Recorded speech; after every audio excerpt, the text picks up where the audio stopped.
2 நாளைக்கு முன்னாடி எங்கள் மச்சான் ஊர் ஃபங்க்ஷன் சொல்கிறேன். அவரோட குலதெய்வம் கோயிலில் சாமி கும்பிட்றதுக்காக போயிருந்தோம். எதுக்கு மச்சான் இந்த மாதிரி திடீர்னு வந்து குலதெய்வம் கோயிலில் வந்து சாமி கும்பிட்றிய அப்படின்னு கேட்டதுக்கு அவர் என்ன வேறு அப்படின்னா, மாப்பிள்ளை இவங்களுக்கு ஒரு கட்டத்துக்கு மேலே கேட்டு பார்த்தேன், வயசு 30 தாண்டிடுச்சு, நீங்களும் பொண்ணு பார்த்து கொடுக்குற மாதிரி தெரியல, அதனால மாப்பிள்ளை அங்கிட்டே தெரிஞ்சேன். இப்போ என்னமோ ஒரு ஜோசியரை பார்த்தாங்களா, பார்த்த இடத்துல அவன் சொன்னானா அவன் குலதெய்வம் கோவத்தில் இருக்குது, இந்த கோயிலில் போய் நீ கிடா வெட்டு, ரெட்டை கிடா வெட்டு அப்படின்னு இருக்கேன் அப்படின்னு சொல்லிட்டு சொன்னாங்க. மாப்பிள்ளை அதை வெட்டினோம்னா பொண்ணு கிடச்சிருட்டாங்க, அதனால தான் கூப்பிட்டான்.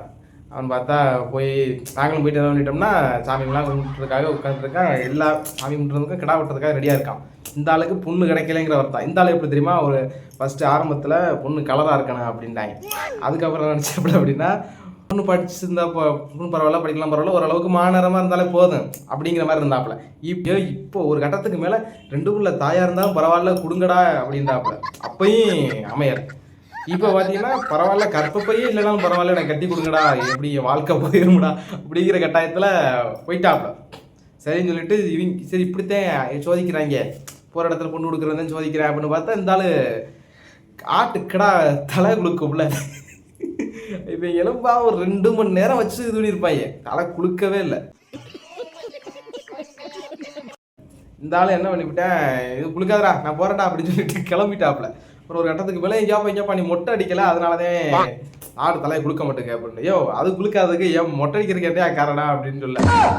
நான் இருக்கிறது இந்த மண்டியில் 4 மணி தான் இருக்குது, அதையும் சேர்த்து எடுத்துட்டா இதால் தெருவில் தர்றதா, சும்மாவே பொண்ணு கொடுக்க மாட்டேங்க முடி எடுத்துட்டா எவன் கொடுப்பா அப்படிங்கிற கட்டத்தில் உட்காந்துட்டாப்புல. இப்போ இதே நான் சாமி சொல்லிட்டாப்புல, நான் இதுக்கெல்லாம் நான் வேண்டவே இல்லை, என் மொட்டை எடுக்கலாம் வேண்டவே இல்லை, சும்மா வந்தியே சாமி பட சொன்னியே பொண்ணு கிடைக்குது, இப்படி கிடைக்கும்லாம் கட்டாயம் இல்லை, எனக்கு நல்லா தெரியுமே அப்படின்னு முடிச்சிட்டாங்க. ஒருபடியாக போய் மொட்டை அடிச்சு வராப்புல, அப்பையும் குளுக்கலை. நம்மளும் நான் வச்சானுக்கு பொண்ணு கிடைக்கணும் அப்படின்னு சொல்லிட்டு அடிச்சு சந்தனத்தில், தலையில் சந்தனம் இருக்காது, சந்தனத்தில் தான் தலை இருக்கணும் அப்படின்னு சொல்லிட்டு அடிச்சு அந்த மொட்டையில் பல வளர்ந்து இருந்துச்சு, அடிச்சு மச்சான் மண்டையில் பூரா அப்படியே வீட்டில் சாணி முழுகும்ல அந்த மாதிரி மொழிகி விட்டுட்டு வாயா அவனுக்கு மாதிரியா பொண்ணு கிடச்சிருமியா அப்படின்னு சொல்லிட்டேன். நம்பிக்கையே இல்லைடா அப்படின்னு அவனும் போயிட்டு என்ன பண்ணிருக்காங்க, காட்டுக்கடா அவனை காதில் தண்ணி ஊற்றுறேன், கழுத்தில் தண்ணி ஊற்றுறேன், கொடுக்கணும் வட இல்லை. அப்புறம் ஒரு கட்டத்துக்கு மேலே கிடாயை விட்டுட்டாங்க, விட்டு ஒரு ஆளை எடுத்து தள்ளி விட்டு எப்போ கயத்தப்புறம் அவுத்து விடுங்க சொல்லுவோம், கிடா தெரிச்சு ஓடி இருக்கு விட்டு. அதுக்கப்புறம் அங்கிட்டு ஒரு இடத்துல போய் நின்றுக்கிட்டு சுற்றி வேலி, அதனால் அங்கிட்டு குளிக்கவும் அப்புறம் இழுத்து போட்டு அறுக்கிற டைமில் ஒரு ஆளுக்கு படுக்க போட்டு அறுத்துருக்காங்க. கொம்பு பெரிய கொம்பா இருக்கும், முத்தனை கடா கையை கிழிச்சிருச்சு கிறக. அப்புறம் ஆட்டுக்காரங்க கட்டு போட்டுக்கிட்டே அவருக்கு கிடந்தாப்புல போவான்.